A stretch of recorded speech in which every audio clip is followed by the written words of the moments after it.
Mərhəmətli və bağışlayan Allahın adıyla. Nəhcül bəlağa. Oğulcan, sənə təqvalı olaraq Allahdan qorxmağı, onun əmr və hükümlərinə tabi olmağı, qəlbini onu yada salmaqla abadlaşdırmağı və onun ipindən yapışmağı tövsiyə edir, tapşırıram. Əgər sən ondan yapışsan, hansı səbəb və ip səninlə Allah arasında olan ip və səbəbdən möhkəm ola bilər? Qəlbini öyüd nəsihətlə dirild, zahidliklə öldür, yəqin və inamla qüvvətləndir, hikmətlə nurlandır. Ölümü yada salmaqla zəlil və xar et, fanilik və yoxluğu etiraf etməyə məcbur et. Onu dünyanın pislikləri və dərdləri ilə dərindən tanış et. Zamanın hücumu və gecə ilə gündüzün pis keçməsi ilə qorxud. Keçənlərin xəbərləri ilə tanış edərək, səndən qabaqçıların başına gələnləri onun yadına sal.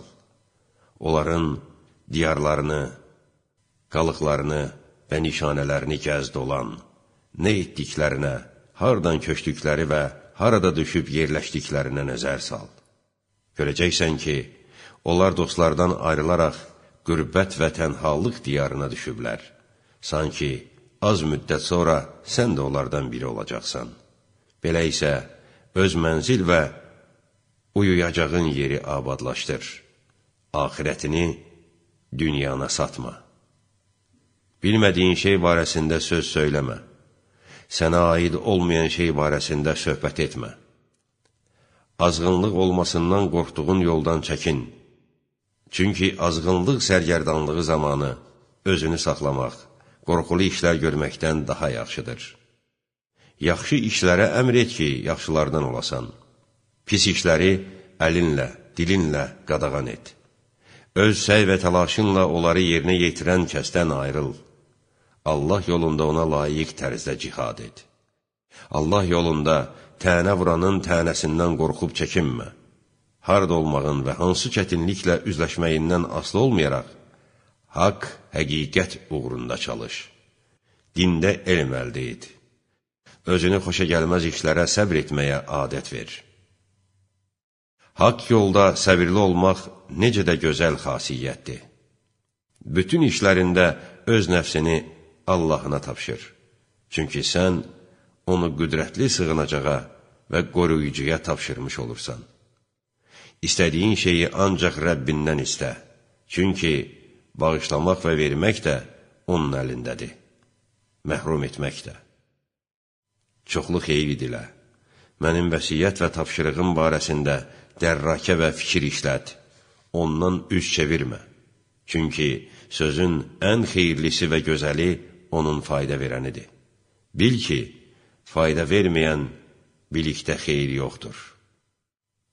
Öyrənilməsi münasib olmayan elmdən fayda əldə edilməz.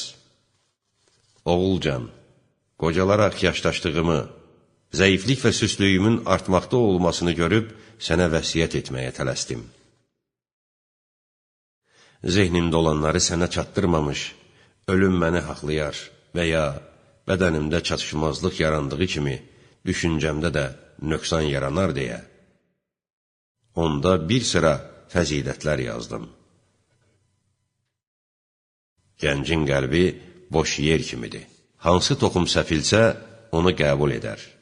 Buna görə də ürəyin bərkiməmiş, ağıl və dərrakan, mübtəla olmamış, səni ədəbləndirməyə başladım ki, öz işlərində tam düşüncə ilə təcrübə etməyə möhtac olmayasan və sınaqdan keçirməkdən qurtulasan.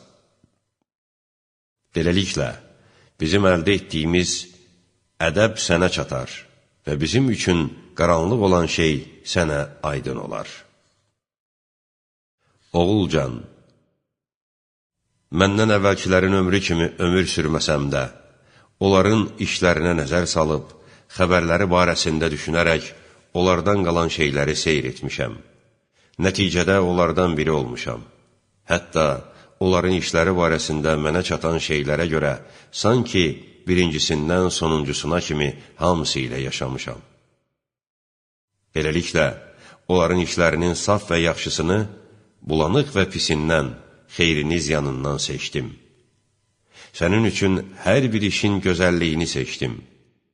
Bəyənilmişini istədim və onun qaranlıq və naməlum olanını səndən uzaqlaşdırdım. Sənin işin məni, mehriban atanı vadar edən şeyə vadar etdiyi vaxt və səni tərbiyə etmək və ədəbləndirmək qərarına gəldiyim zaman belə məsləhət gördüm ki, bu işi həyata üst tutduğun, zəmanəni yeni dərk etdiyin, pak niyyət və təmiz nəfsə malik olduğun vaxtda görüm.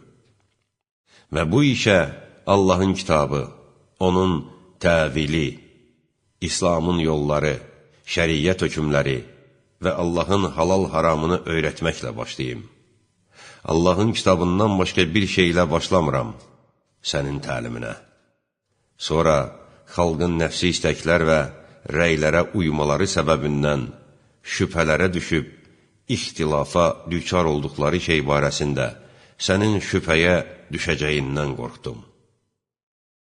Onu sənin yadına salmağa meylim olmasa da, mənim üçün onu möhkəmləndirmək, səni həlak və məhvediciliyindən əmin olmadığım işdə tək başına buraxmaqdan daha xoşdur.